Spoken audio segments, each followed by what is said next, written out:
Hello, welcome to Weekly Recipes. Every Tuesday, I would like to release a video of a recipe that falls into the keto eating plan. Today, I'm making Instant Pot uh, rosemary vegetable beef stew. Uh, looks like it's a regular beef stew. There's a lot of seasonings in this, more seasonings than I usually put in a recipe. But um, it's interesting. It looks like a normal beef stew though, but instead of having potatoes in it, it has turnips in it. So let's go ahead and get started. And here's all what's in it. It's quite a bit actually. Start off with some oil. The recipe online didn't say how much oil. Heck, in the recipe in the link below, it didn't even say put oil in it. It didn't have oil on the ingredients list. It's just when they started talking about what to do, it just said add oil to the pan. 2 pans of ground beef, cubed beef. It does say taco meat on there, but it's just beef inside the container there. 1 onion, 2 cloves of garlic, 2 tablespoons of tomato paste, two ta- uh, 2 teaspoons of onion powder, 2 teaspoons of garlic powder. I think it's interesting we have garlic powder and onion powder, even though we have onions and garlic in the recipe itself as well. And a teaspoon of rosemary, a teaspoon of thyme, half a teaspoon of salt, half a teaspoon of pepper, 2 cups of celery, 2 cups of turnips, and 3/4 cups of carrots, a tablespoon of Worcestershire sauce, 2 bay leaves, there, and 32 ounces of broth, beef broth. Okay, it didn't say how much oil to put in, so I just kind of put some in there, and I have it set to saute. I'm just gonna let that come up to heat. Online, the recipe said it might have to be done in batches, but the pot seems to be big enough to make it all cook it all together. So just let those get browned while I cut up and measure up all the other ingredients. Okay, that cooked up a lot faster than I thought it was going to. So next step is to set the beef aside, and I'm going to finish cutting and everything up. Okay, I added a little bit more oil so that the garlic and onions can cook. No, cook the onions until they get tender. It didn't say how long it would take. It just till tender.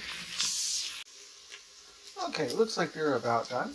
The onions are about done. So now I'll add in the tomato paste. The tomato paste, the seasonings.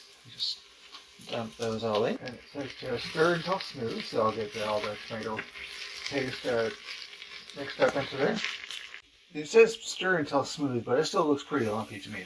But anyway, now I'll add in the veggies.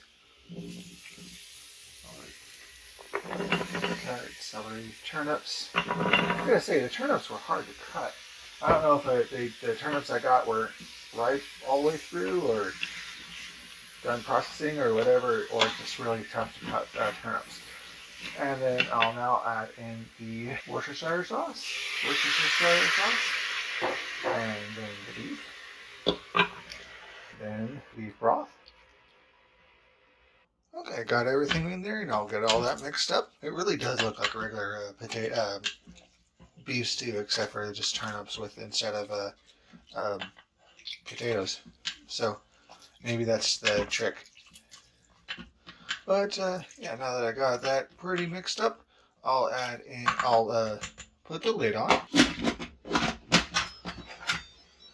and I'll let that pressure cook for 35 minutes. Fascinating connection that the last thing I cooked in the Instant Pot was a thing of chili, and it took the same amount of time. So I don't know if 35 minutes in the pressure cooker is the same as 8 hours in a slow cooker. But I would imagine this recipe would go pretty well into a slow cooker as well. It's the thing with the slow cooker, you would have to cook everything else in a skillet before you put it into the slow cooker. But I'll let that come up to pressure and then cook on pressure. Almost forgot the bay leaves. I don't know if you're supposed to mix bay leaves into the thing, but I just did. So now I'll go ahead and let it cook. Just pressure cook for 35 minutes. Okay. It finally got up. Finally got done cooking. It took a while for it to get up to pressure, so I was starting to get kind of worried about the Instapot. But now that it's that 35 minutes under pressure is done, the recipe online says to let it naturally decompress for 10 minutes. So I'll let that sit for another 10 more minutes.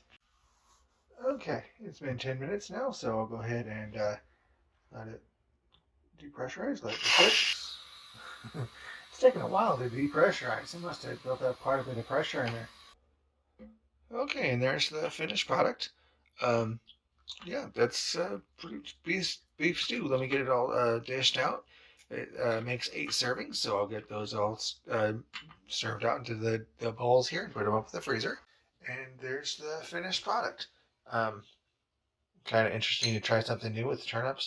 It kind of feels strange to say something like I've never had turnips before because turnip sounds like something that would be a pretty normal thing to eat. But I don't think I've ever come across turnips before. But according to online, those are pretty low carb. Um, Maybe there's a lot of recipes that have turnips instead of potatoes. But yeah, that's pretty much uh, roast beef and turnip stew. Um, Not sure what else to say, but other than that's it. Like, favorite, subscribe. Um, the recipe link below. Patreon link below. Hopefully, someone will finally look at my Patreon. But yeah, it says 8 servings, but it only looks like it makes 7 satisfying bowls. But yeah, that's it. Thanks for watching. Have a nice day.